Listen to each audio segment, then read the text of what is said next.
നമ്മളെപ്പോഴും പോസിറ്റീവായിട്ട് ചിന്തിക്കുകയും പ്രവർത്തിക്കുകയും ഒക്കെ ചെയ്യണമെന്ന് പറയുന്നുണ്ടല്ലേ. എന്നാൽ ബോധപൂർവം ഈ പറയുന്ന 2 നേരം നമ്മൾ ഉറപ്പായിട്ടും പോസിറ്റീവായിട്ട് മാത്രം ഇരിക്കേണ്ട സമയമാണ്. ഏതൊക്കെയാണെന്ന് പറയട്ടെ. ഒന്ന്, നമ്മൾ ഉറങ്ങുന്നതിന് ഒരു അരമണിക്കൂർ മുമ്പും, പിന്നെ നമ്മൾ രാവിലെ ഉറക്കം എഴുന്നേറ്റ് കഴിഞ്ഞുള്ള അരമണിക്കൂറും. നമ്മുടെ സബ് കോൺഷ്യസ് മൈൻഡ് ഏറ്റവും ആക്ടിവേറ്റ് ആയിട്ട് നിൽക്കുന്ന സമയമാണത്. അപ്പോൾ നമ്മൾ ആ സമയം നമുക്ക് എത്രയും പോസിറ്റീവായിട്ടിരിക്കാൻ സാധിക്കുമോ അത്രയും പോസിറ്റീവായിട്ട് വേണം ഇരിക്കാൻ വേണ്ടിയിട്ട്. നമ്മളിൽ പലരും നമ്മൾ ഉറങ്ങാൻ കിടക്കുമ്പോൾ അന്നുണ്ടായ എന്തെങ്കിലുമൊക്കെ വിഷമങ്ങളും അല്ലെങ്കിൽ ജീവിതത്തിലെ എന്തെങ്കിലുമൊക്കെ പ്രാരാബ്ധങ്ങളും അങ്ങനെ എന്തെങ്കിലുമൊക്കെ ഓർത്ത് ആയിരിക്കും പലരും ഉറങ്ങുന്നത് അല്ലേ. എന്നാൽ നമ്മൾ ആ ഉറങ്ങുന്നതിന് മുമ്പ് നമ്മൾ പോസിറ്റീവായിട്ടിരിക്കാൻ പ്രത്യേകം ശ്രദ്ധിക്കണം. എല്ലാ മനുഷ്യർക്കും ഓരോരോ ആഗ്രഹങ്ങളുണ്ടാവില്ലേ.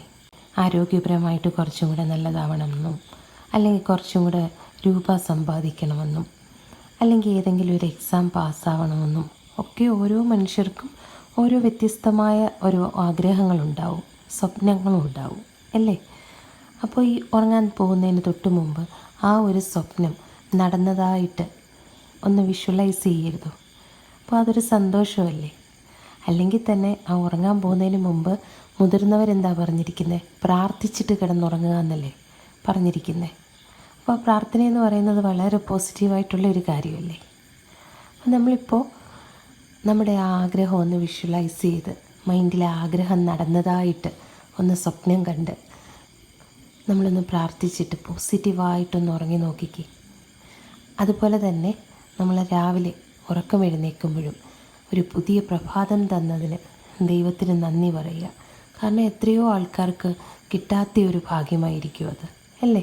അപ്പം നമുക്ക് ആ ഒരു പുതിയൊരു പ്രഭാതത്തിൽ ഉണരാൻ സാധിച്ചതിന് ദൈവത്തിന് നന്ദി പറയുക. നമ്മുടെ ആ ഒരു സ്വപ്നം നമ്മൾ വീണ്ടും, അതായത് തലേന്ന് രാത്രി കണ്ട ആ ഒരു നമ്മൾ വിഷ്വലൈസ് ചെയ്ത ആ ഒരു സ്വപ്നം വീണ്ടും രാവിലെ എഴുന്നേൽക്കുമ്പോൾ ഒരു 2 മിനിറ്റ് നേരം ഇരുന്ന് ഒന്ന് വിഷ്വലൈസ് ചെയ്യുക. ഓൾറെഡി അത് നടന്നു എന്നുള്ള രീതിയിൽ ഒന്ന് വിഷ്വലൈസ് ചെയ്തേ. അതൊക്കെ നല്ലൊരു സന്തോഷം തരുന്ന കാര്യമല്ലേ. അങ്ങനെ ഒരു പുതിയൊരു ദിവസം പോസിറ്റീവായിട്ടൊന്ന് തുടങ്ങി നോക്കിക്കേ. നമ്മൾക്ക് ചെറിയ ചെറിയ കാര്യങ്ങളിലൂടെ നമ്മുടെ മനസ്സിനെയും നമ്മളെയും ഒത്തിരി പോസിറ്റീവായ ചേഞ്ചസ് കൊണ്ടുവരാൻ നമ്മൾക്ക് സാധിക്കും. പക്ഷേ നമ്മളത് ചെയ്യണമെന്ന് മാത്രം. ഈ മെത്തേഡ്സ്, കുഞ്ഞു കുഞ്ഞു മെത്തേഡ്സൊക്കെ നമ്മൾ ദിവസവും പ്രാക്ടീസ് ചെയ്യുമ്പോൾ നമുക്ക് തന്നെ നമ്മളിലുണ്ടാവുന്ന ആ ഒരു പോസിറ്റീവായിട്ടുള്ള ആ ചേഞ്ച് നമുക്കറിയാൻ സാധിക്കും. വേറൊരു വീഡിയോയുമായിട്ട് വീണ്ടും കാണാം. നന്ദി.